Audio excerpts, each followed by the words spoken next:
Hey everybody, this is Matt Minich from Cincy Jungle here for Bengals Chalk Talk. The Bengals, after making a big splash in the first week of free agency, they were not done, and they went back and made a couple of other key additions. Vonn Bell and Josh Bynes coming in, beefing up that defense. Continuing to beef up that defense. So we're going to talk about both of these guys, and we're going to start with Vonn Bell. All right, so Vaughn Bell, uh, really talented safety. All right, coming in, he does a great job in the box, but also played quite a bit in cover two with New Orleans. So we're going to see here two deep safety look. He's actually going to match up man to man with a lot, but he's going to do it from depth. All right, so we see him kind of get into position. Right, I like to see him break down a little bit more ground there, get there a little bit faster. All right, but he's getting where he needs to be and able to cover Cobb from depth. As we go into their game against the 49ers, we see some coverage skills here as well. All right, and he's actually going to be matched up on George Kittle. All right, comes in motion with Kittle, matches up right there in the stop. All right, now he's getting a little grabby. All right, but honestly, you kind of have to when you're at a size advantage like that. So yeah, we see him grabbing a little bit around the waist. But look, he's locked in. He's staying with him. He's not going to let himself be bodied, right? Because that's what these tight ends do, right? They lock out. They get into this position right here, and they say, look, throw the ball here. Nobody's going to get there but me. All right, he's fighting that.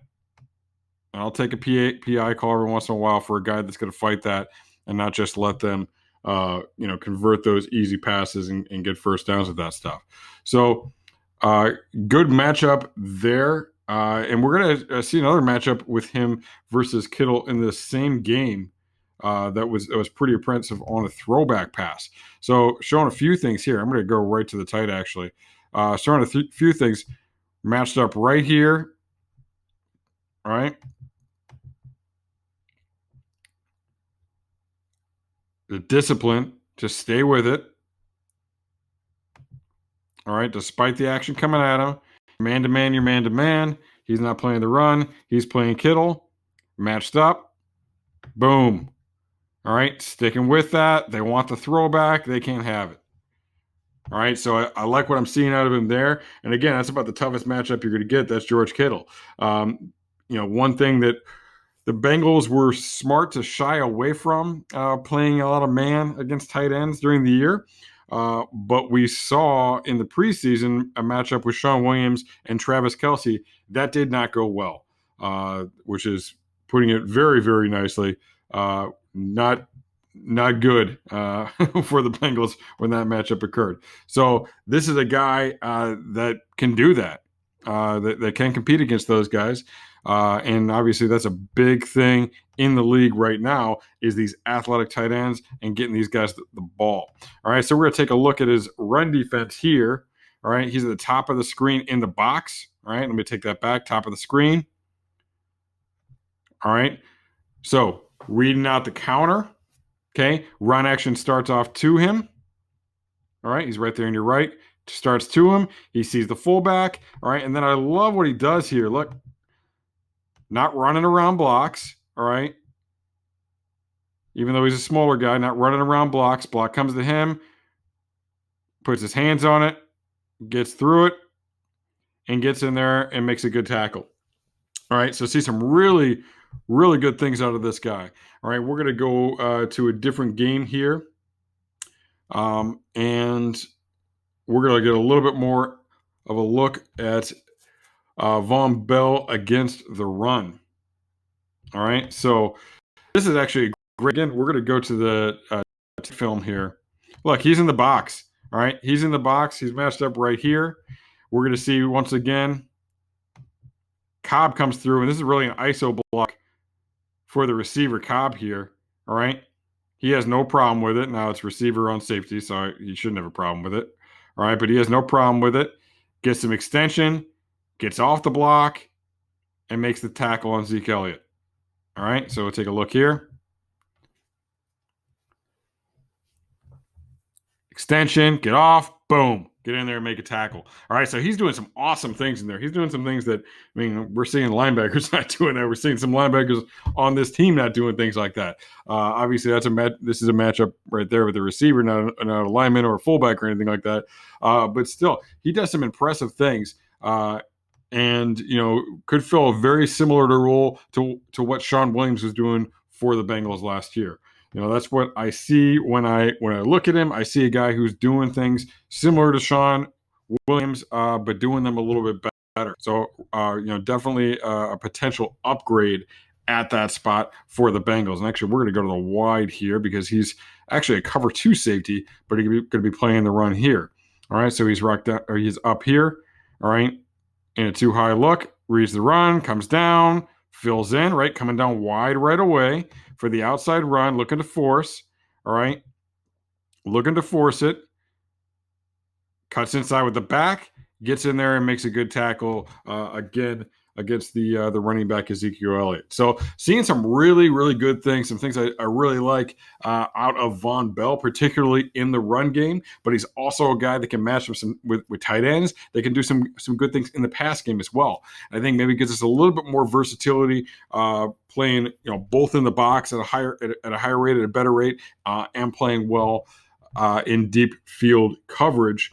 Should provide a nice upgrade to what the team was getting out of Shawn Williams last year. All right, so now we're going to go to the next one, Josh Bynes. All right, Josh Bynes, a linebacker from Baltimore. So as we take a look here, all right, Bynes is number 57. Okay, you got to see him. He's got a guard climbing up to him. All right, engages, able to get off the block and make the tackle. All right, engages, holds his ground, getting off, making the tackle. All right, so good look right there. Really good play for Bynes. All right, and then unfortunately we're going to go to the matchup, one of their matchups against the Bengals. So try to focus on Bynes because I know it can be hard. You start looking at what your team is doing. All right, but this is against the Bengals, so he's right here. He's the linebacker, just offset to the weak side of the center. All right. Now, the center, Trey Hopkins, is to try and climb up to him. All right. And look, Hopkins gets up there. Right. That's a pretty good job by Hopkins, but it's also a good job by Bynes because what does Bynes have to do? He has to stay in that A gap. All right. He has to stay in that A gap. He has to stay outside of Hopkins. So he gets there, he engages, he gains some depth, and then he shows in that gap. All right. That forces the ball back to all of his friends in here, all right, and leads to a tackle for no gain, all right? All right, I said try to ignore the Bengals. All right, what's the problem the Bengals have? All right, they got Billy Price here at left guard. What's Billy doing? All right, he's getting a block, all right? And now this is a wide play. So actually, I'm kind of okay with where Price is at on it. I like to see him a little bit more engaged with that. What I'm really not okay with, because this is the wide zone play, is the tackle. All right, so that's not going to be a problem this year. But look, the tackle's just blocking out on it. So, all right, so Price is giving him a read to stay wide. All right, the tackle's giving him a right read to come in. So really, there's nowhere to go here, right? Because you got to run right between those guys, which you're not going to do, which you can't do. All right, so there's nowhere to go. And I really put that one on the tackle. All right, so again, now I got us distracted because I couldn't not look at the Bengals play right there. But we'll stick with Bynes. We'll get back to Bynes. All right. So as we go into the fourth quarter of this game, all right, we're getting another look at Bynes against a cutback. All right. See how he's staying disciplined with it, right? It looks like it's going to be a counter run, right? Or actually, that's like a one-back power, really, from what the line's doing. It's a little funky with the running back steps because they're really more counter steps. But anyway, all right. So that's hey, he's got the guard pulling, right, indicating that the play is going away, but he stays disciplined with it because he's got to play that cutback, and he comes back and he makes a good tackle. All right, ends up being a gain of 3 yards, but If he flies out of there, now Mixon's one-on-one in the hole with the safety, and he's got some room there. So pretty good job there. Good discipline on that look. We're going to go a little bit earlier in this game. Actually, just a couple plays before this. All right, now, you always talk about you want a linebacker who's sideline to sideline, who has that kind of speed. So here we have Bynes, and again, he's got the dreads. His hair makes him easy to find on the field. All right, love it when a guy's got long hair, or like a sleeve, or something that stands out.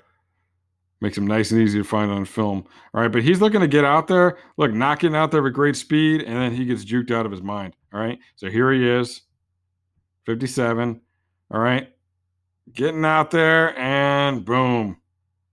Makes him look foolish. All right, and that's a 6-yard gain for Mixon on that play. So, all right, so there's a bit of a shortcoming. We're seeing he's a good run defender. He's good inside the box. He does some things, some higher level things, very, very well inside the box. But maybe the athletic ability isn't quite where we want it to be. All right, so that is a concern. All right, and then we are going to go to another game here. All right. And we're going to see that athletic ability once again. So I'm going to go to the tight shot here. There he is, number 57. All right. Play action, drops into coverage. Now Russ is scrambling. All right. Russell Wilson. And look, I mean, he just doesn't have it to break down, to not get juked and fooled by Russ, to close that space. All right. Look, Russell Williams is a special player. You know what? Lamar Jackson's a special athlete as well. So this just shows you it's going to be tough against some of these mobile quarterbacks, which that's Lamar Jackson. All right, that's Baker Mayfield. In his youth, that was Ben Roethlisberger. I don't know if it is anymore. But the point is, we're going to see these guys. We're going to see these guys quite a bit, and he has got that struggle. All right. So in the pass game, all right, in the passing game, he just kind of seems to be lost a little bit. All right. It's the same sort of thing with that overall athletic ability, that when guys move around, he seems to just kind of get lost in the shuffle and not really able to track him down and get to where he needs to be. So we'll see a look here. He's got a crosser coming. All right. And he can find it right there. All right. Nice and easy to find. Okay. Sees it. Finds the crosser, but look, I mean, then that guy kind of lays him and hops underneath him to get open. All right, so just a little bit lacking. Right, not sure on the speed when we look at him trying to get to the sideline to take on Joe Mixon. Just not quite where it needs to be. Hops around kind of in coverage, and can get a little bit lost in the shuffle with those things. Don't really see much out of him as a pass rusher, but we see him in the box, and he's playing well. So early downs, run game, inside run, he's going to be able to do those things. But to me, he's a guy that you bring him in and he's got you covered. You can survive with him, but this does not make me think that they're not going linebacker in the draft and linebacker early in the draft, because they still need an athletic update at that position, and to add somebody with a little bit more versatility. All right. But overall, I mean, really, these are two good signings. All right. Bell, I think, is an upgrade to Shawn Williams. We may see them both in the field. There's a potential for that. We saw a little bit where Fedge would come in and be the true safety, where Shawn Williams would play more of a linebacker type of role, mostly in like passing situation, 2-minute drill, stuff like that. But we did see a little bit of that. Is Shawn Williams going to be a linebacker full time? I don't think so. Is Vonn Bell going to be a linebacker full time? I don't think so. But they both have that ability to rock down, playing inside or outside or outside of the box, and contribute there. And I think Bell's a little better at that than Williams is. And then with Bynes, he's a guy that's going to help us out in the run game, going to be able to do some things. Again, maybe not that guy you want. Maybe not the special athlete that you really need at that position. To have that athletic linebacker that can contribute in a number of different ways. But for where we're at right now, I think he's an upgrade over Nick Vigil. And for where we're at in free agency right now, I think it's a good pickup. And I would like to see them add somebody in the draft. And what Bynes allows you to do is not to have to throw that guy into the mix right away. I know we all got frustrated, myself included, that Jermaine Pratt wasn't getting the reps as early as we wanted last year. But you don't want to force it. I would have liked to have seen it with Pratt specifically, but you don't want to force it. You want to throw a guy in there that's not ready. This allows you to do that. This allows you to go a little bit later. This allows you to take a Davis Gaither who has an ankle problem that, foot, ankle, I forget what it is. But anyway, he had an injury, so maybe he's not going to be ready to go right away. This allows you to take that guy. Or not to thrust in a Willie Gay or a Malik Harrison or even a Patrick Queen if they're not ready to go. It gives you that time to get them ready, to get them where they need to be. And it worked them in if that's what you needed to do. So once again, Matt Minich for Cincy Jungle. This has been Chalk Talk. Keep checking us out. We will be back with more free agent updates and also talking about the draft and Bengals scheme overall throughout the offseason. So stay tuned to our YouTube station.